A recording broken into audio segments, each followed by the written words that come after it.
আজকে আমরা দেখব দ্বিতীয় পর্যায়ে ক্রমিক মূল্যায়ন 2024 অষ্টম শ্রেণী ভূগোলের প্রশ্নপত্র। পূর্ণমান 25, সময় 50 মিনিট। সঠিক উত্তরটি নির্বাচন করো। উত্তর আমেরিকা মহাদেশ পৃথিবীর তৃতীয় বৃহত্তম মহাদেশ। সাধারণত পরিষ্কার আবহাওয়া নির্দেশ করে কিউমুলাস মেঘ।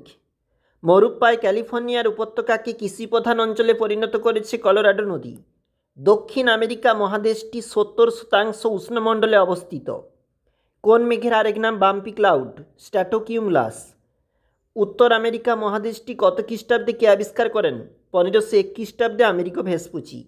পৃথিবীর উচ্চতম জলপ্রপাত কোন নদীর উপর সৃষ্টি হয়েছে? অরিনাকো নদীর উপর। আমাজনের অববাহিকার আয়তন কত? লিখবে পৃথিবীর শ্রেষ্ঠ ময়দা উৎপাদক কেন্দ্র বাফেলো।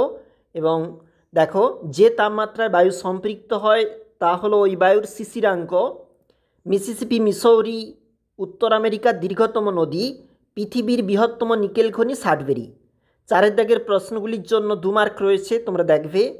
এছাড়াও অতি সংক্ষিপ্ত প্রশ্ন 3 নাম্বার করে রয়েছে একটা প্রশ্ন 5 দাগে, এবং 6 দাগের প্রশ্ন কিন্তু 5 মার্কে রয়েছে, দেখবে তোমরা।